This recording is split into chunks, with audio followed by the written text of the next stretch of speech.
Okay, so 5.5 years later, we walked out of this church, married, happy as can be.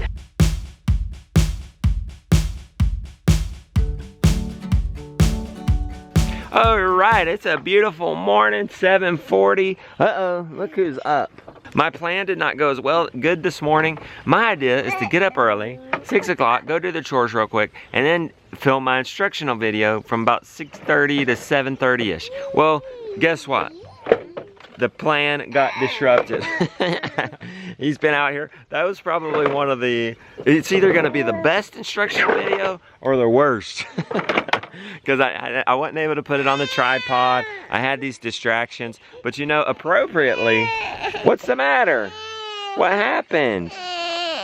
What happened? I don't see anything. You seem to be just fine. Here, put a chicken in it. Appropriately enough, I think I could get away with it because today's lesson and the instructional video was, hey, don't be getting into that, was how to deal with toddlers on the farm. So some of the points right off the bat that we covered was, you know, just lowering our expectations, slowing down, sharpening the knives there, getting ready for the big day on Saturday. Gonna butcher the Cornish cross. Today I'm just going around and making sure I get everything up there, and then that way Saturday morning it's all ready to go.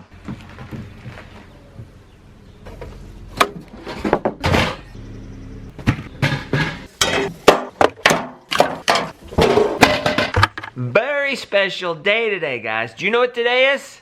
Do you know? Anybody? If anybody was looking at my Facebook yesterday, you know, because we surveyed for some questions for us. It is our anniversary. Any guesses how long we've been married? 15 years. But we've been together longer than that. We were just 16. We were just youngins when we first met and started going out. So this picture is when we first started dating. That's the day we got engaged. Justin and I went to college together for all 4 years. This was 6 weeks before we got married. We went to every single class together, carpooled and shared books. Ooh, baby, kissing just right after we got married. And here we are on our honeymoon in Hawaii. Now, question and answer time. Okay, first up. Does your mother-in-law like you? Yes, I think she likes me better than she likes you. I think so too. When we disagree, and she's heard of it, she takes my side. Thank you, Grandma. Emily says, congratulations. Thank you, Emily. And I see you've been married since 7 years, so congratulations to you. Emily wants to know, or she wants to know, okay. She wants to know if we're still honeymooning and if we miss each other when we're apart. Why don't you, Beauty, answer the honeymooning one? Okay, so I say yes. Justin was like, eh. But the reason I say yes is because we were on an airplane and we were just giggling and being the same that we always are. And the couple behind us commented and said, you guys are such a sweet couple. Are you guys newlyweds? And I was like, no, we've been married for like 5 or 6 years. And they were shocked because they thought we were newlyweds with the way that we were still sweet with each other. And so I think that we are still honeymooning to an extent because we have a great time with each other. We're always laughing. And I can answer the miss each other because, you know, when I went to Permaculture Voices, of course we miss each other. Sometimes we miss each other even if we're just away during the day because we're used to being around each other because that's how we like it. We're best friend kind of people. And so we're each other's best friend. Janine asks, what are some of your favorite qualities of your wife and what are some of her favorite qualities of you? I'd say my favorite qualities are her passion, her commitment, and her dreaming. She's also very social and friendly. She's just real bubbly. Everybody likes her. She works the room. She talks to everybody. She treats everybody equal. And, you know, in those socially awkward moments, she dominates and rises to the top. Don't say and completes. Okay, dominate, not dominate. That is the wrong word. Not dominate. Shine. I'm a bridge between bridge. There you go. Okay. All right. So what I love about Justin is his overwhelming positivity. He is one of the most positive people that I've ever met.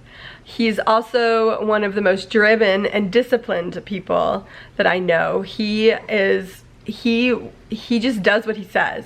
when he says he's gonna do something, watch out, because he is going to do it.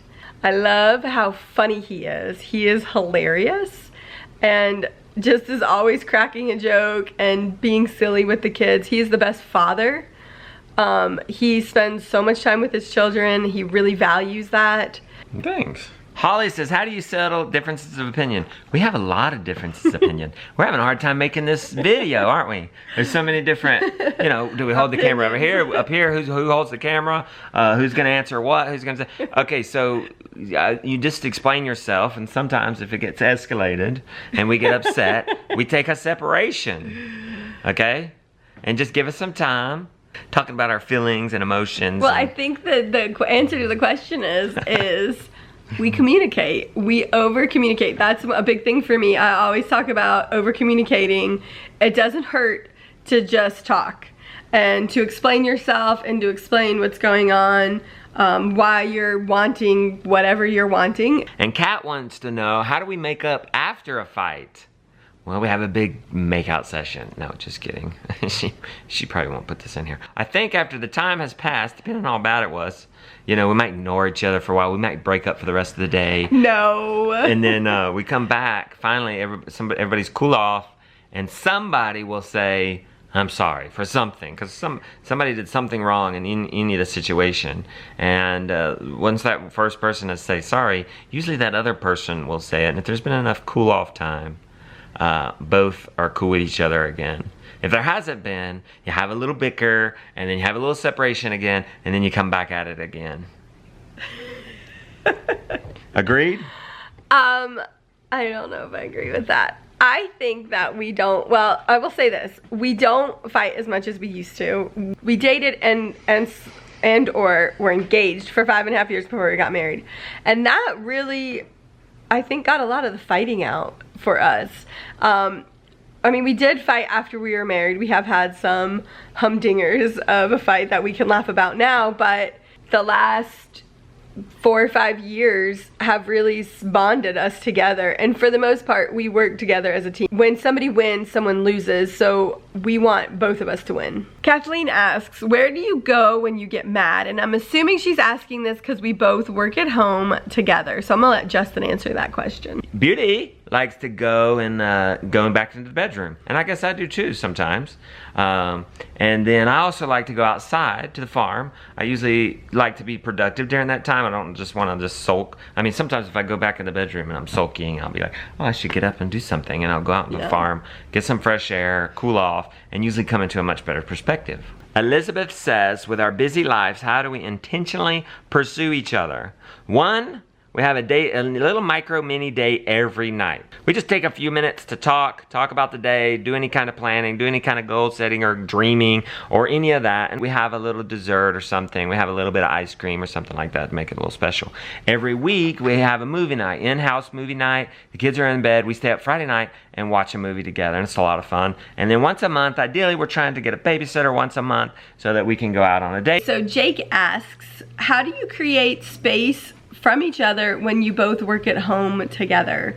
And so I think for us, we've just gotten into a groove where if I need space, I just ask Justin and we figure it out, and when I can take my time, and he does the same. We're just sensitive to one another, and you know, when they need alone time for whatever reason, we just carve out time and make it a priority, because we do work at home together all the time. Well, when that time you painted is a good example. Yeah. You needed some time. You said, I need to paint. What's a good time? And we set it up so that I would watch the children during that time. Right. Hugo wants to know, I'm sure many of you want to know this, are there any more children? Is there room for one more? As of right now, we think we're done having children, but there could always be room for one more. Hey chillers, you guys know what today is? Your anniversary. What better way to celebrate our anniversary than to go to where the story took place of when your mom and I first met? You excited about that, Gideon? Yeah. The story of how I met the beautiful one goes like this. I was 16 years old. I was a best friend kind of guy. Unfortunately, my best friend had gone away for the summer. He'd gone to see his mom all the way across the country. So I was looking for a friend. So I called up the next best person I could think of. Said, what, you want to hang out?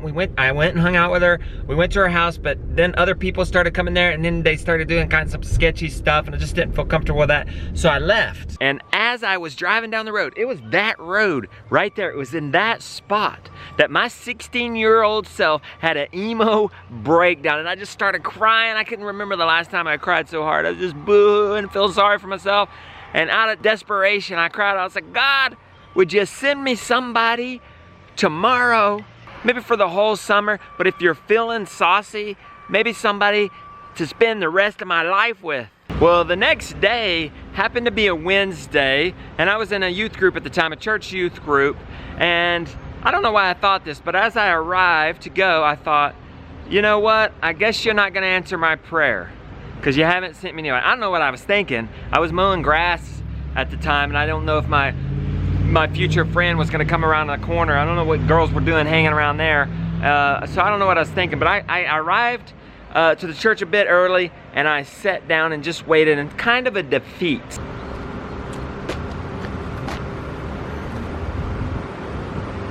And as I was waiting, I happened to look over to my right, and I happened to see the most beautiful thing I've ever seen in my life come around that corner. And she began to walk towards me.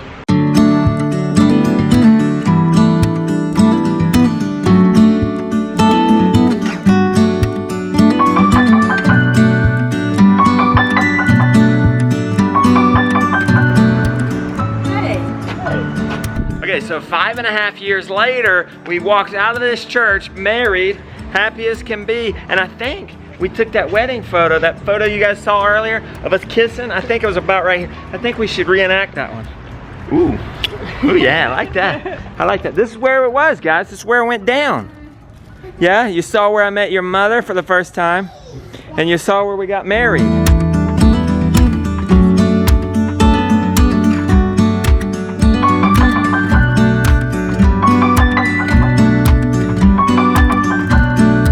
Years ago, I walked you through that door. It was. And now here we are, 4 chidlers. Would you ever imagine it? Mm-mm. No. To celebrate, beautiful one made homemade ice cream, strawberry, vanilla, and chocolate. Strawberry from our farms, guys. So good. And look who likes it. Look who else likes it. We found something he'll eat. Okay, there you go. Now. Oh. Nice. Oh, and yours has got a cherry on top. The beautiful one did a video of this on the homemade ice cream process. So check it out. I'll leave a link in the description.